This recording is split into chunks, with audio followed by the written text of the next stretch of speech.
Welcome this afternoon. I got to tell you, I've been coming to this for several years now. It's been a long time since Larry Bauer and Pat Jonas and Erica Bliss and I sat down in a hotel room and said, a lot of people are interested in this DPC thing. Maybe we should start a conference where people could learn about it. And here we are several years later, and the room is full. There's folks standing around the room, so it really warms my heart to see that. So thank you for coming. I'm going to talk about a very specific thing this afternoon, and I want, first of all, for you guys those that don't know, to remember a little bit about where I came from in my approach to DPC. I started at the level that I wanted to open a DPC practice that was for 100% uninsured patients. And I think a lot of times people forget that, because that was 17 years ago. And my goal was, I figured I'll have at least 90% uninsured patients here. And the goal was not to be for affluent people. It was not to be anything related to taking insurance anymore, certainly. I wanted to get as far away from insurance and coding and billing and documentation and data as I possibly could. So I want you guys to understand that's sort of the roots of my DPC journey, as I especially tell you about what I think is the future of DPC in terms of mainstreaming it, not just for people like myself that were willing to jump into that deep water with sharks, not knowing what was on the bottom, but also for people that can look clearly with swim goggles and see what's at the bottom of that pool and if it's really right for them, because I think that's really what's going to get more of us off the sidelines. So that's what I'm going to talk about today, is the advanced alternative payment model, which you hear that language all the time in reference to the MACRA initiatives like accountable care organizations and patient-centered medical home. Well, I'm here to tell you that's used to all CMS talked about. When they talked about advanced payment models and alternative payment models, that's really all you heard about, was all this MIP stuff and this ACO kind of phenomenon. And then, as this grant came along, the opportunity to really show people another new model existed, and that was DPC. So I'm going to make the argument today that DPC is the advanced payment model, practice model, for primary care, and we're going to make the data so clear, so evident to CMS, to Medicaid, to payers, to employers, to patients, that it just can't be ignored. A disclaimer, you guys have already seen this a couple times today. Faculty disclosure, nothing to disclose. I'll disclose everything in the talk. Learning objectives. So how many of you guys know about the Transforming Clinical Practice Initiative grant? Just raise your hands. Okay, so a few people. And the practice transformation networks that basically are to help people move into these new models of care. Well, 28 of the 29 practice transformation networks are devoted to things like patient-centered medical home and ACOs. There's one that's devoted to studying direct primary care as it compares and contrasts to those other models, and that's what we're going to talk about today. We want to talk about the impact of a national network of DPC practices pulling together in terms of employer contracts and also optimizing patient outcomes, and we're really going to talk about the value of aggregate data. Now, I know there's a significant percent of people in this room who are anti-data. If I wanted to get a little shirt and make the little Ghostbusters thing and put data in the middle, I'm sure I could sell a lot of this conference. So what I'm here to tell you is open your minds about that for a second, because I think we're still new, we have to prove our concept, and I'm going to present much in the way as Joel did. I thought he did a great job of talking about the doctors not having to do anything different. So we're not talking about you being a box-checking gopher and checking lots of boxes. We're talking about you seeing your patients and taking great care of them, okay? So things are changing. There are a lot of physicians opting out of Medicare. It was one thing with the ACA. Now with MACRA going into full implementation and people's pay literally being on the line in 2019, lots of doctors are saying, I'm just not going to jump through those hoops. I want to do something different. So also, on the CMS side, the Medicare side, you've got concern about how are we going to take care of this aging population. We're getting 10,000 new people to join Medicare every day. The number of Medicare patients in 10 years is just going to be mind-blowing, and somebody's got to take care of those folks. So there's concern about where that access is going to be. Enter direct primary care. I think it's the perfect solution, and initial data suggests this can really help cost, improve quality dramatically. I think Joel gave you a good overview. I'll talk about a few things, but I'll also set the scene for what's going to happen in about a year and a half, because in a year and a half, We're going to have data on 4,500 practices nationally, with a significant component of those being direct primary care, and there's going to be a major publication. And it's basically going to set the story straight, because right now we don't have a great literature set for DPC. There's not a lot of published data. And thanks to Phil, we've got some good stuff, but there's just not a lot out there. So we need something that for once and all sets the standard and says, look, we compared apples to apples, and our apple won, okay? So a few years ago, Secretary Burwell, this was under the Obama administration, announced the $843 million grant. You know, when they started talking about what this was, and they said it was going to be for networks of physicians that wanted to transition to a modern, better model of primary care, I was like, well, that sounds kind of like what I'm interested in. The only difference is I want everybody to move towards direct primary care. So I went to, I work with a not-for-profit out of North Carolina called COSEC, and COSEC's a quality improvement organization. I'm on their board, and went to them and said, hey, you know, we really should apply for this. They were really into educating physicians and doing quality improvement research. I said, we should just on a lark apply for one of these grants. And then with the idea that we already had a network of DPC practices in 33 states of physicians like I see all over this room that had spent time in Apex, North Carolina, or had come to some workshop in Atlanta for AAFP or something, that had worked with us to sort of help them get off the ground with their DPC practice. And so we figured, why not approach those guys and see if they want to participate in this? So we applied for the grant, and I just want to say this number is pretty big. The significance to me of this is that not-for-profit only had 2 full-time employees when we applied for that grant. The Mayo Clinic got one of these TCPI grants, had about 1,500 employees. They got about half this much money. Why is that? I think it's because people really saw the potential in the DPC model and what it could do. Now, in the grant, our network works with a couple of not-for-profits, actually, to collect data on practices that have transformed from traditional practice to DPC, and then also compares that at the same time with practices all over the country that are doing transition into ACOs and the PCMH model, okay?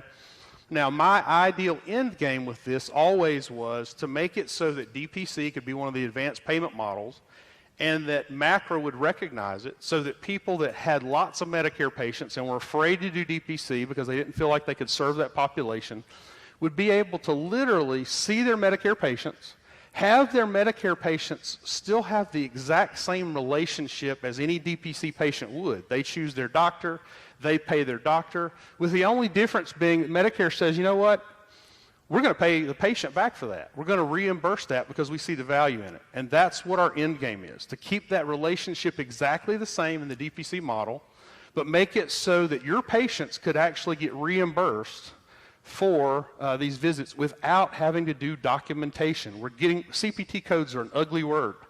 You know, 99213s and 4s, that kind of stuff has to go out the window. My brain wasn't developed for that, even though in residency I thought it was, because half of our time that's what they were telling us we need to learn about. But we've got to get that out of it and just let us take care of patients. So why are practices participating in this grant? There's lots of sort of things they've thrown in. 20 hours of CME, it counts for Part 4 of your maintenance certification for ABFM and American College of Physicians.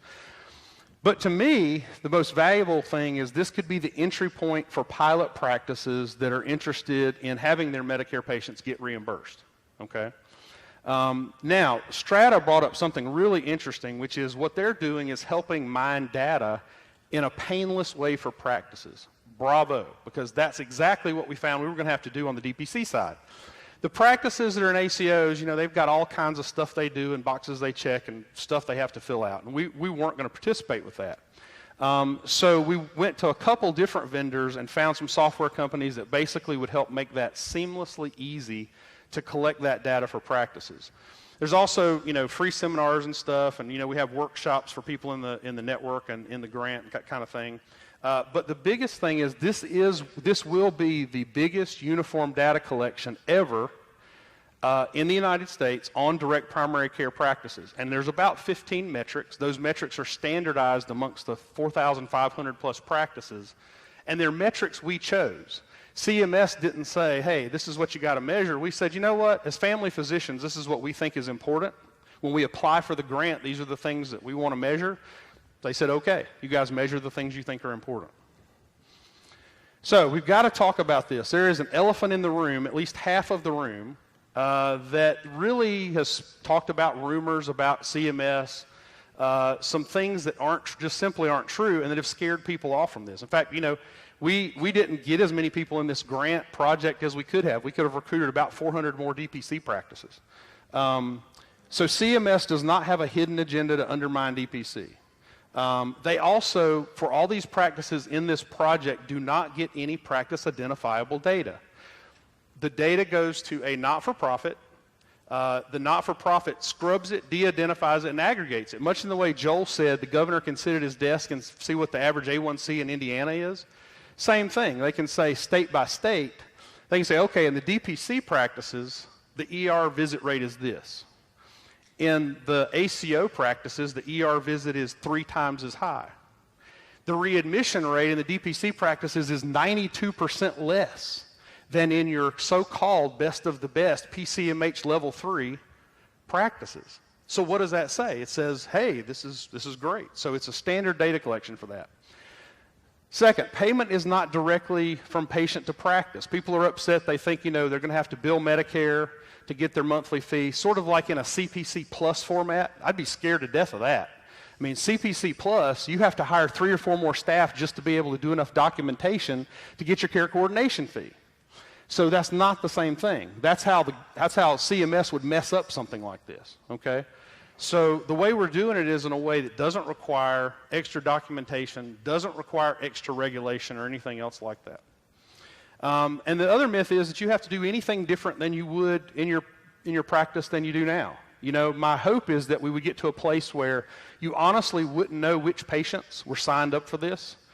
You would have no idea. You'd still take care of them the same as you did before. The only difference is, they'd go home, maybe they'd get online and put in your name, whatever, but there would be a way, there'd be a mechanism. There's actually a better, more advanced mechanism than that. But there'd be a way they could get fully reimbursed for a membership fee. And then this last one I hear all the time. People say to me, hey, Dr. Forrest, I thought you did this because you wanted to get out of bed with the insurance companies and the government, and you wanted to do what was right for patients. Well, that's true. Absolutely true. And I wanted to get away from all the hassles and all the regulation and billing just as much as anybody else. And I promise you, I'm not going to go back to it. I don't care if Medicare paid $1,000 per member per month, I would never go back to that. Okay, so let me reassure you that. When we get to the end of this project, if CMS tries to present any kind of pilot to us to do, and it doesn't meet my sniff test, then we'll just walk away. But the difference is we're going to be walking away, and they're going to be knowing they could have saved almost $1 million per physician per year. In fact, right now it's about $823,000 per physician doing this model per year. And I don't think they can walk away from that. I think they're in dire enough straits with the Medicare budget that they'll say, you know what, we're going to get out of their way. We're going to get out of the physician's way. We're going to let them practice the way they want. Even better, again, we have the power in this scenario. We're offering what people want. So part of my proposal is they do away totally with prior authorizations for any DPC practice.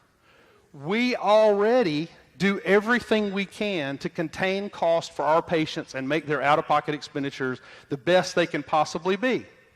So I don't need to fill out a book report about why I'm trying this treatment or this modality. I'm doing the most cost-effective thing I possibly can. So again, we're going to go a step further and say you've got to get totally out of our way because we've got something you really, really want and we've proven it. Okay? All right, let me ask these questions real quick. You guys already know how to log into that, I think.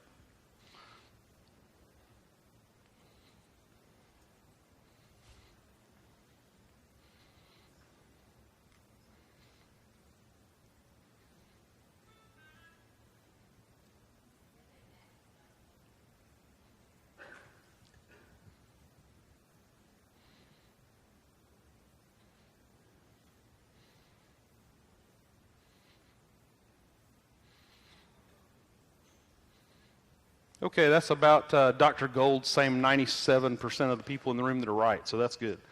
Okay, now I'm going to flip this around on you just very subtly, okay?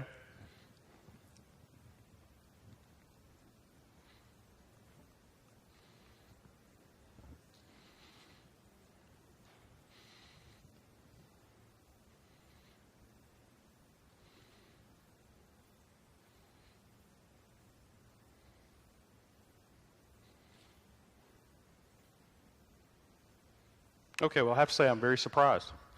Because I've heard a lot of people say they're reluctant to let CMS do the same type thing than an employer would. An employer can fund an HSA, individuals can fund HSAs, but I've heard a lot of people say they'd be more reluctant to have CMS fund an HSA and be able to use that at a DPC practice. So this is really great. There's still a difference, though. There's still about 5% of you, there's about 1 in 20 in the room, who, although they think HSAs for DPC is okay, they wouldn't want CMS to pay for a fund like that. So why is there a difference? Why would you favor the use of an HSA type account for DPC, but not if that account was funded by CMS? So I've given you some options here. You know, it's more of a direct payment. You trust the government less than employers. You want to be opposed to Medicare having anything to do with helping patients with DPC. Or you think there's a conspiracy theory that CMS is out to get DPC. So pick an option. Even everybody answer, not just the 5% where there was a difference.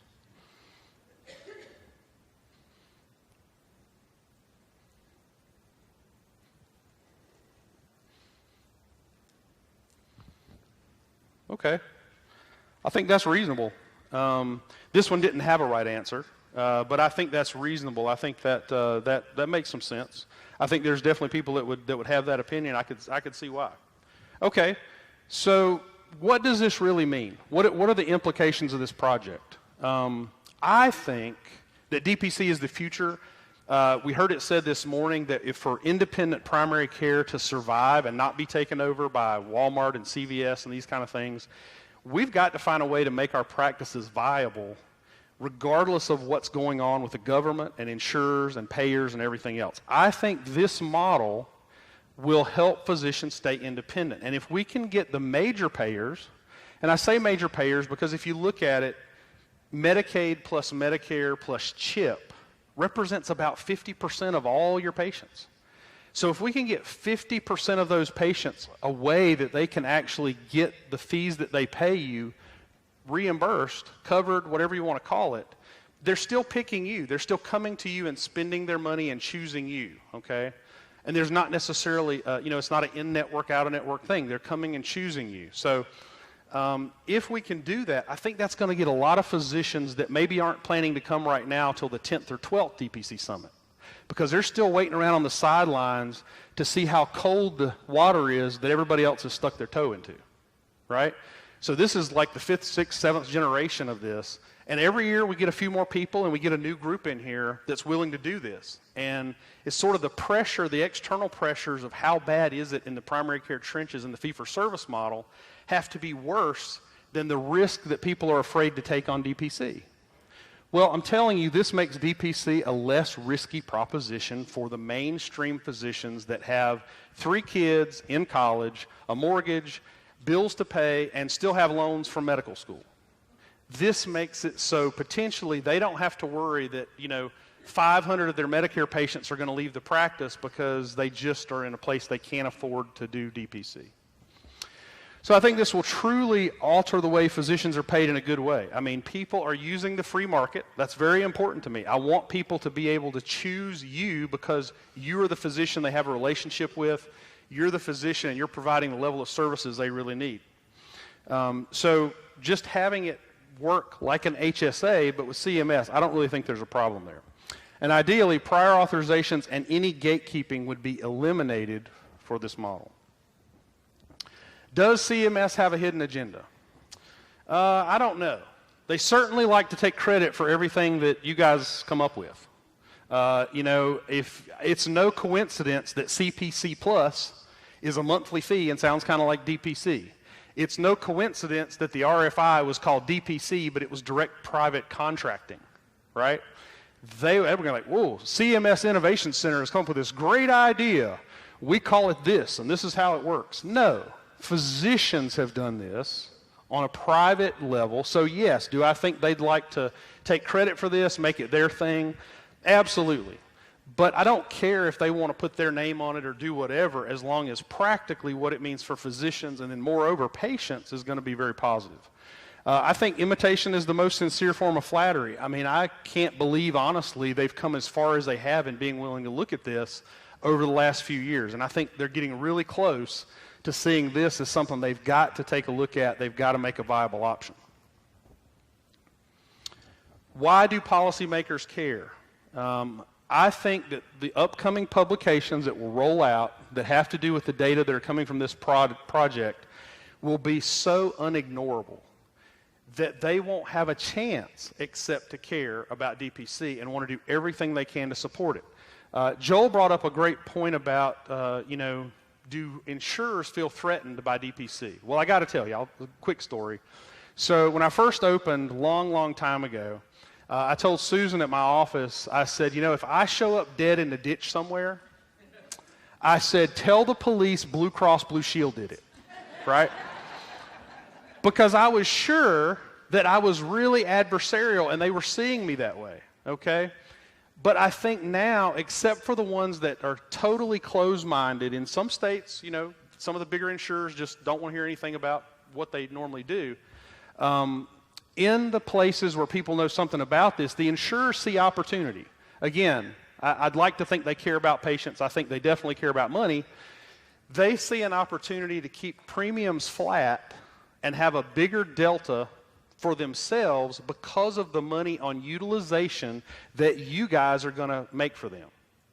So they're no longer, employers and insurers who understand this aren't getting in the way anymore as much because they see this as something that could be good for them too. Of course, again, they're worried about their bottom line. We're worried about our patients.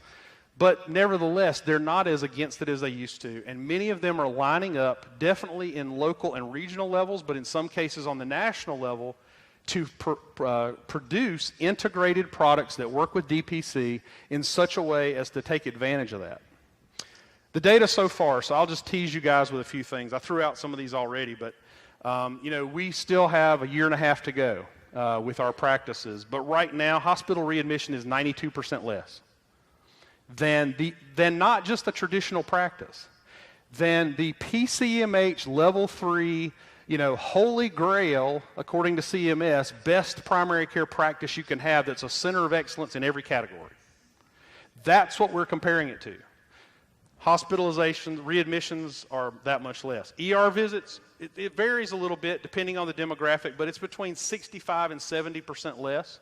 Chronic disease management, I love that Joel showed you guys some data. I've showed some of my data on that at past summits.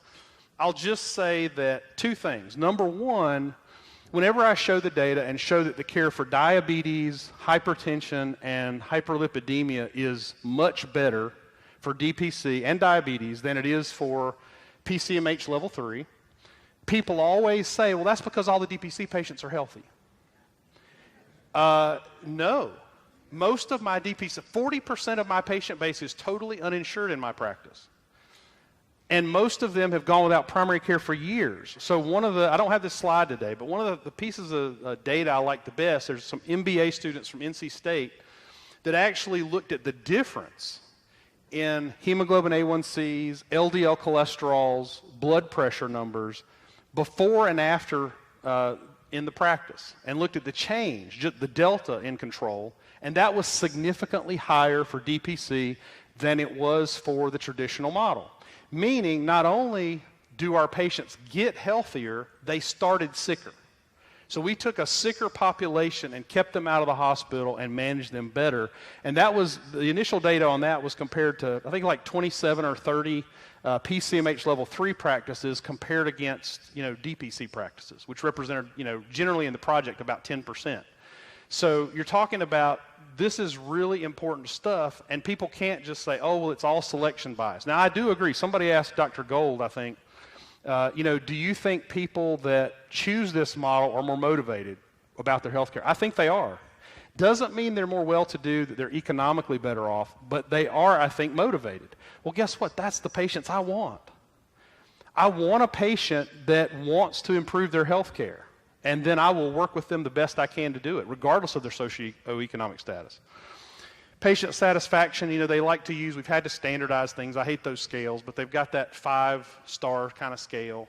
And we're at least as good as the ACOs and the PCMH practices.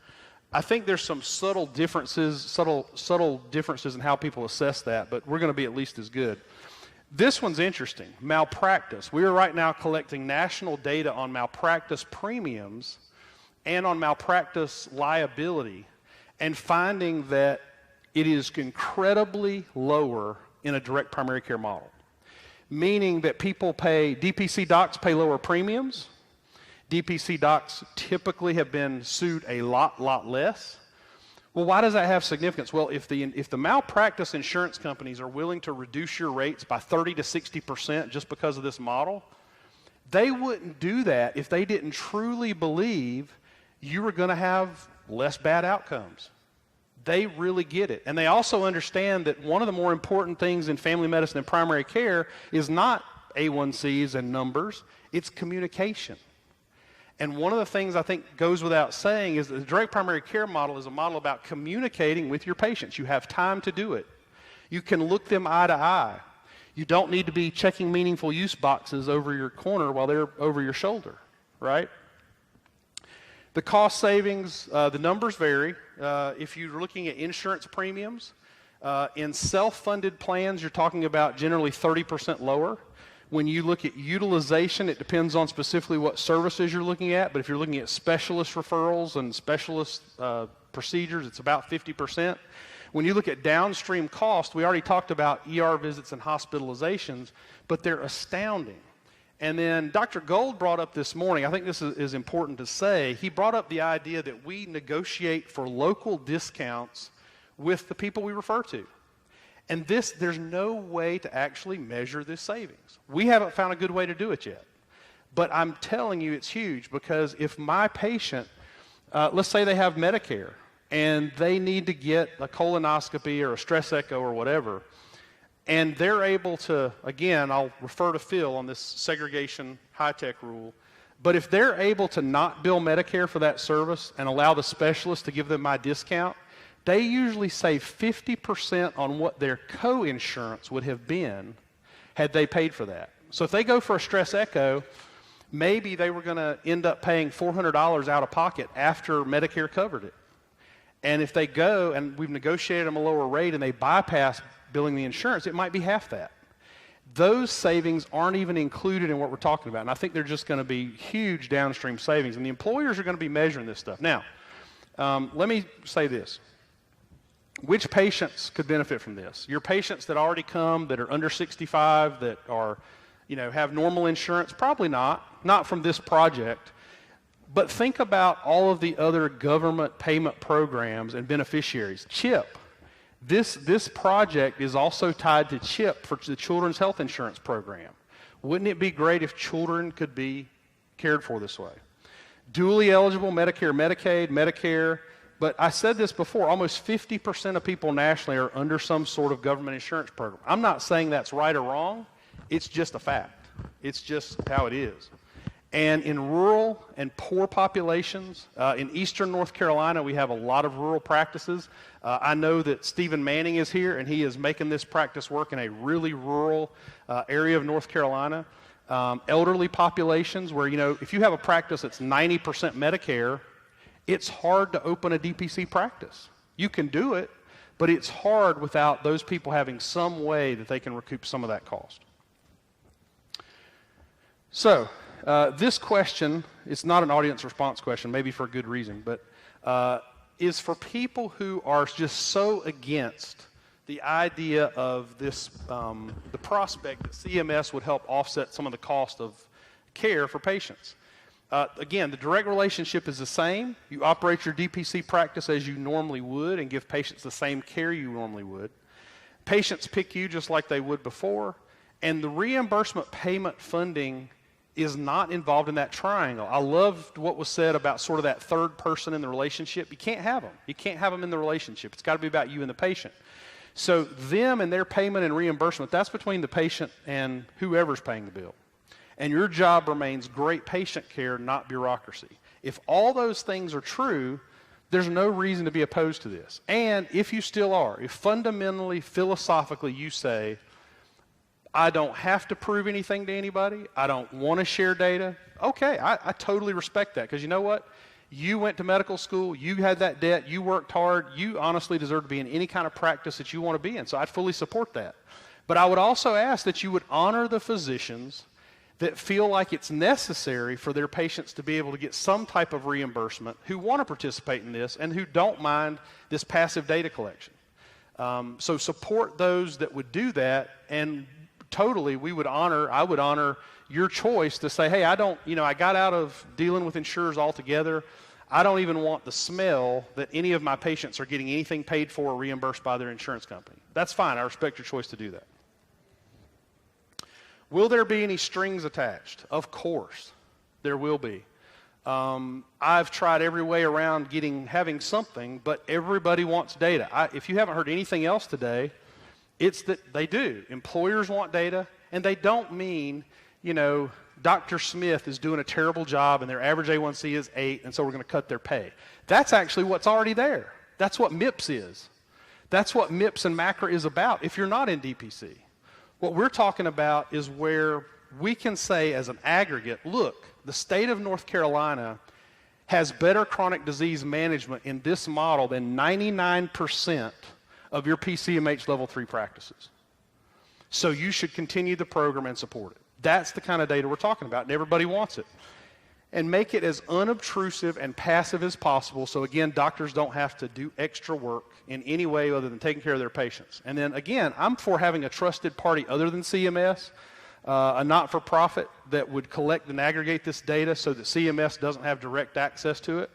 And then state-level quality and reporting, I think, is adequate enough to show the benefits. So what if you don't want any of your data submitted anywhere, or if you don't want to participate with your Medicare patients? That's totally fine. So nothing this project is about, nothing that we are doing on our end with CMS would compel you to do anything any differently. And you are totally able to isolate yourself from it. But I do think value-based care as a phenomenon is here, and it is going to continue to be important. And I think that we're right around the corner. I know this might be scary to some of you, but you say, well, I don't care about giving employers data. I don't care about giving insurers data. The only person I want to satisfy is my patient. Well, guess what?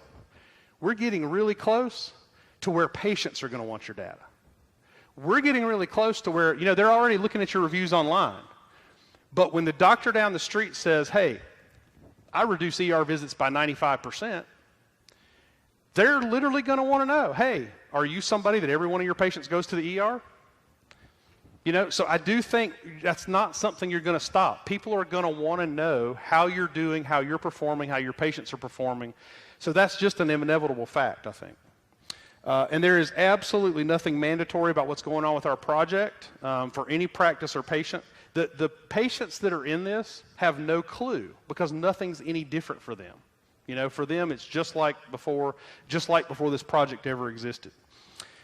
And if you didn't want to participate, the only people that would have to do that would be people who said, look, I want my Medicare patients to be able to have part of their fee with my office covered. And if you want that for your patients and you're willing to have this passive data collection, then you can do it. And if you don't want to do that, and I'll tell you, I have some patients who would be against that. I have some patients that we have drawn for the last 17 years that they are isolationists. They say, look, true privacy is me knowing that my data goes nowhere except in your office. And I totally respect that as well. So if I have a patient who said, hey, we don't want our stuff to go anywhere, okay, totally fine with me. Nobody will ever see your stuff. They'll definitely never see anything in any identifiable way. So I told you there were 29 practice transformation networks nationally. We are really excited about the fact that ours is actually being used as the model, the role model for the other 29 or the other 28. We were just down in New Orleans recently at a conference for the participants in this grant, and the national director of the Transforming Clinical Practice Initiative came there, and he said that this was the most successful PTN nationally, and that there's over 4,600 providers totally participating, with the only substantial DPC cohort in the country. And one of the things he said, I think I tweeted it out, I can't remember, I think he literally said, don't tweet this out to the audience. But then he said it, was DPC would be one of the alternative payment models under MACRA, due in large part to the data that was going to come to this project. So their eyes are open. They're fully aware of what's going on, and I don't think there's an intention to undermine. So, recent developments. How many of you guys know in here or saw the CMS request for information? Okay, so maybe a third of you. Really important. Again, they got the term wrong. They said direct provider contracting was their version of DPC, but they wanted to know about this model. They wanted to get input on how they could approach this. The interesting part is, again, CMS is a huge organization. The right hand doesn't talk to the left hand, right? So the people that put out that RFI are not talking to the people over at the Innovation Center TCPI part about what they're doing. They were surprised to hear about that. I'm not kidding. But I think there's a lot of interest, and I think what you're going to see at the end of the day is they're going to want to work with practices in some way that want to participate in this down the road. Now, I hear this all the time. People who say, I insist on not being roped back into the same old grind again. Me neither. Me neither. I am leading this project nationally for this grant, but I'm promising you that if at the end of the day they say, hey, here, we want you to do this, and we want you to do this kind of thing and submit this form AB45, okay, I'm out. Yes, I led your project, I showed you how great DPC was, but I'm not going to participate. Okay, so I want everybody to understand that. Again, I'm hoping that the two hands are starting to talk to each other, and that the people who basically put out the part about the RFI and the people doing the TCPI are going to get together and share data. That should be good. All right, just got some information on some information here, and I would be glad to take questions. The last thing I'd say to you again is, I started DPC 17 years ago simply for my patients. And the selfish reason was, again, I did hate the administrative bureaucracy of fee-for-service medicine, but that's still my motivation and how I feel about my patients. And I hope that will be yours. And if you haven't chosen this career path yet, I can promise you this. I've never met a direct primary care physician who regretted it. I hear all this CMS talk about burnout, and I hear all of this even organizational level discussion about burnout, and it is a real issue. But I've also not talked to any DPC docs that said, I'm burned out. I'm burned out on DPC. I just haven't run into that. So thank you guys very much, and I'll take some questions. If you hit the X, it goes away. Okay, thanks.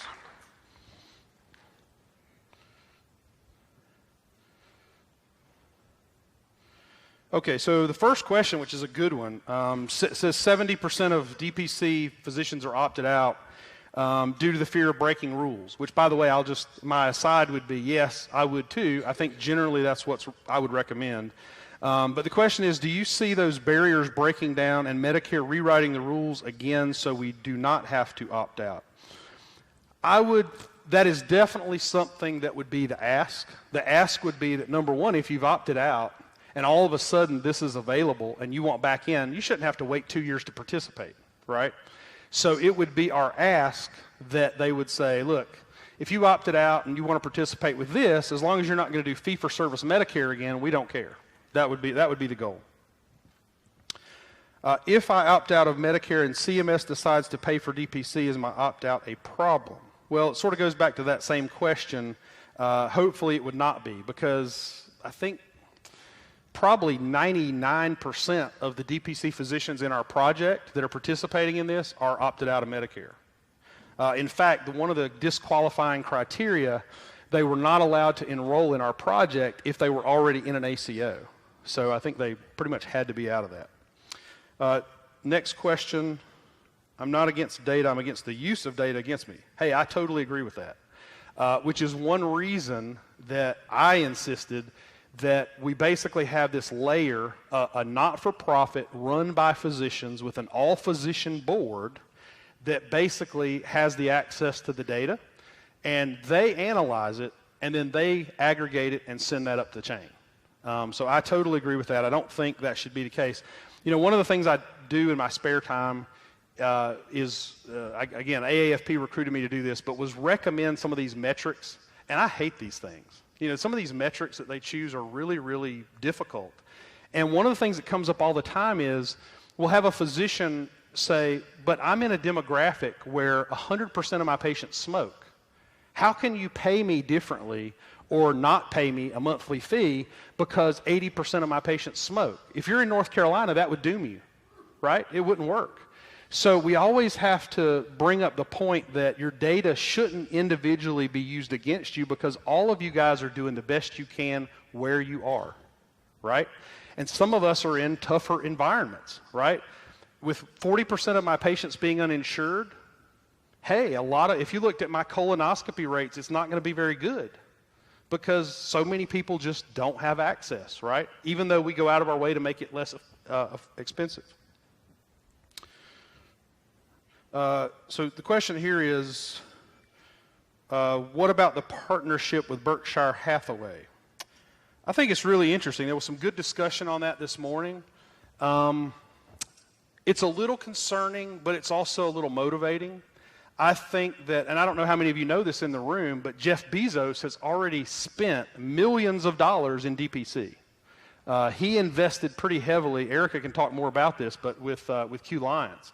So they're fully aware of the DPC model, and I can almost guarantee that they will in some way want to implement that as part of their strategy. I'm against corporate medicine in general. I think you have to be really careful when you put companies in charge of healthcare like that, but they definitely are disruptors in the corporate environment, and I think if anything, they may actually elevate the discussion about DPC and make people more aware of what we're doing.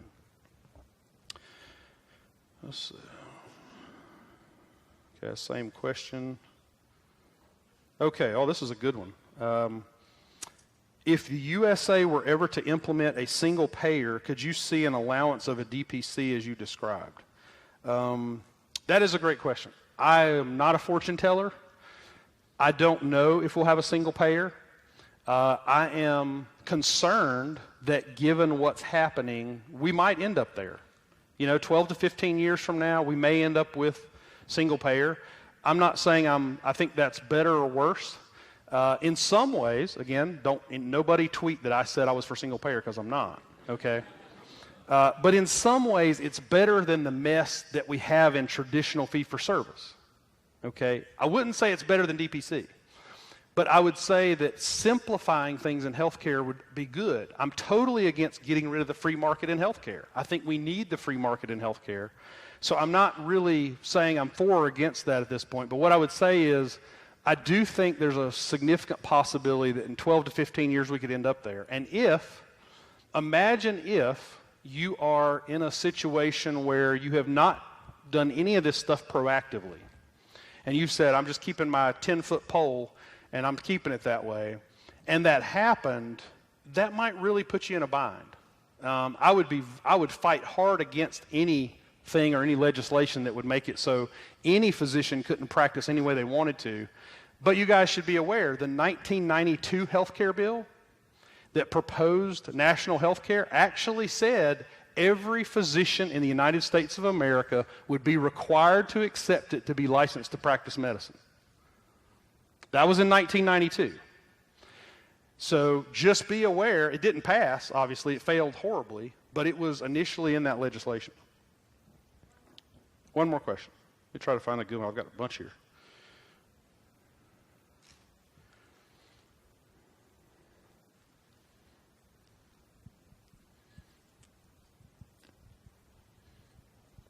Okay, this is a good way to wrap up. So somebody asked, can somebody still join this project? We technically closed enrollment last October, and that was good. We needed to close enrollment because we were bringing on so many people. Just recently, partially because of some of the logistical issues, some of the logistical successes we had with the data and the streamlining, they opened it back up for about the next 15 days to say if a practice wants to participate in this, they can, but there was a but. And that is that they had to already have in place an EMR doesn't matter which one. Of course, some don't, but they would have to have an EMR that data would be able to be mined from. Okay? Strata brought up Practice Fusion earlier. Practice Fusion has an agreement with this grant, and they're actually making it totally easy for anybody with Practice Fusion because people don't even know their data's doing anything. There's also Elation. Elation has partnered with the grant, and so people that have Elation are also able to do this passively.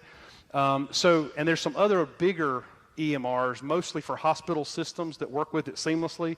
But I would say if you're interested in doing that, and you could be in a place to participate in the next 15 days, because that's all there is for that, you'd have to already have an EMR place that we could do data with. But you could see myself or Susan, and we could find out for you the information about that. All right. Thank you guys very much. I appreciate you letting me be here today, and it's heartwarming to see all these faces. Here you go.